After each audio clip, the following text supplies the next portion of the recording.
చూడండి ఆ పైన కూతుంది. ఇది 5 అంతస్తుల మేడ.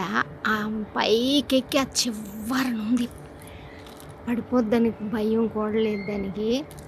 5 అంతస్తులు చూడండి.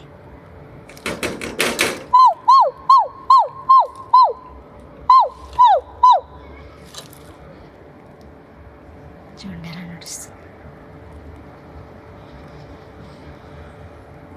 చూసారా అలా కూర్చుంది.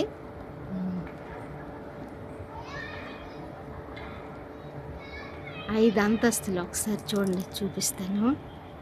కిందకి 5 అంతస్తులు అనమాట. అదేమో ఆ పైన నడుస్తుంది చూడండి. అక్కడ నేను గ్రిల్స్ లోపలలోంచి తీస్తున్నాను అనమాట. చూసారా ఎంత పైకి ఉంది.